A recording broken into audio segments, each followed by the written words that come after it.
दोपहर के बाद में तोड़ी गई बेलपत्र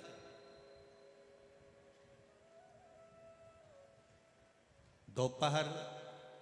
के बाद अगर हम बेलपत्र को तोड़कर शंकर भगवान को समर्पित करते हैं तो शिव उसे स्वीकार नहीं करते। फूल सूर्य की किरण निकलती है, प्रकाश थोड़ा सा हो जाता है, थोड़ा सा उजाला हो जाए और रात्रि सूर्य अस्त के पहले पुष्प को हम तोड़ सकते हैं, फूल हम तोड़ सकते हैं। बेलपत्र सुबह से लेकर दोपहर तक हम तोड़ सकते हैं, पर दोपहर के बाद में बेलपत्र को नहीं तोड़ा जाता।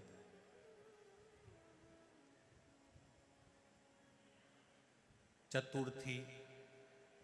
अष्टमी, नवमी, द्वादशी, चतुर्दशी, अमावस्या, पूर्णिमा, संक्रांति, ये ऐसे पर्व हैं जिस दिन बेलपत्र को नहीं तोड़ा जाता। चतुर्थी, अष्टमी, नवमी, द्वादशी, चतुर्दशी, अमावस्या, पूर्णिमा, संक्रांति, ये वो पर्व है जिस पर बेलपत्र को नहीं तोड़ा जाता। पुरानी बेलपत्र 1 महीने पुरानी भी रखी है। पुरानी बेलपत्र मंदिर के बाहर भी अगर निर्माल्य में उतरी हुई बेलपत्र किसी डलिया में पड़ी है, बहुत सारी बेलपत्र अगर किसी ने ले जाकर निर्माल्य को कहीं ले जाकर पटक भी दिया है मंदिर के कोने में, वहां से बेलपत्र उठा लो, उसको धो लो, साफ कर लो, वापिस ले जाकर महादेव को चढ़ा दो, वो स्वीकार कर लो।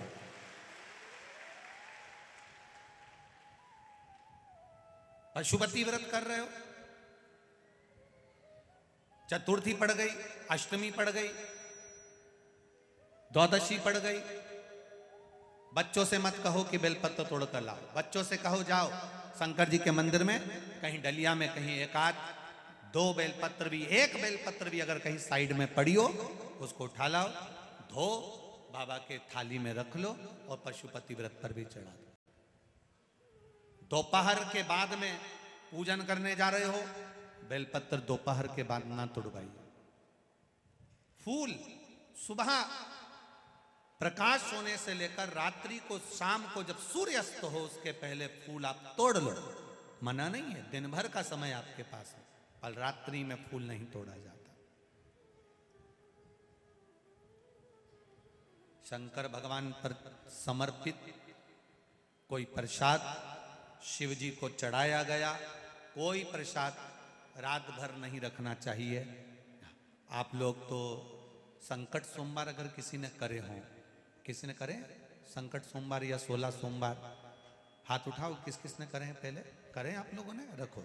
जो लोग 16 सोमवार करे हुए होते हैं, संकट सोमवार करे हुए होते हैं, उनको मालूम होता है, उनके स्मरण में रहता है कि संकट सोमवार का जो प्रसाद होता है उसको रात भर नहीं रखते। उसका कारण स्कंद पुराण में भी कहा गया, उसका कारण शिव महापुराण में भी वर्णन किया गया। शंकर भगवान का प्रसाद, शिव जी का प्रसाद, अगर जितना जितना अंधेरा बढ़ते चले जाता है, जितना जितना रात्रि होती चली जाती है और दूसरा दिन अगर लग जाता है, तो उस प्रसाद पर आपका हक नहीं रहता, उस प्रसाद पर फिर चंड का हक हो जाता, फिर उनके गणों का हक हो जाता है, फिर आपका हक समाप्त।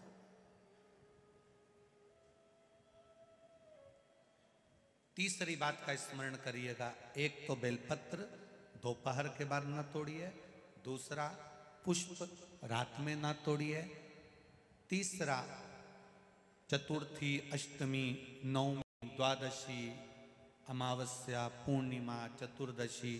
संक्रांति, इस पर बेलपत्र ना तोड़िए। मंदिर की चढ़ी हुई, कहीं रखी हुई, कहीं अगर निर्माल्य में भी कहीं ले जाकर पड़ी है, वो भी समर्पित कर सकते हो। बेलपत्र तो यहाँ तक वर्णन करती है कि अष्टमी नवमी दोनों पड़ रही है और आपको बेलपत्र की जरूरत पड़ रही, तो एक बेलपत्र को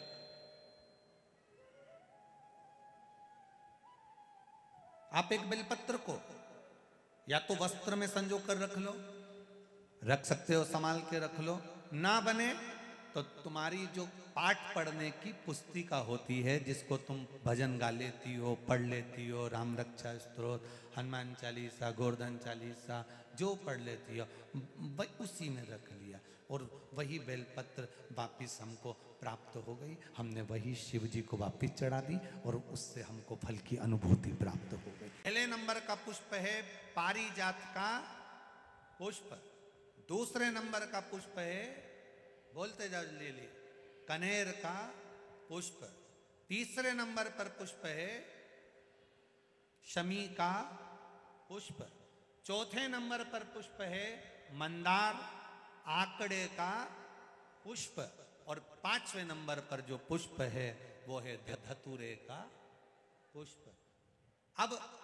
इन पुष्पों के अलावा भी कई पुष्प देव अधिदेव महादेव को चढ़ते हैं, उनका एक अलग अलग नियम है, पर पंच पुष्प जो पूर्ण तरह से सुख देने वाले,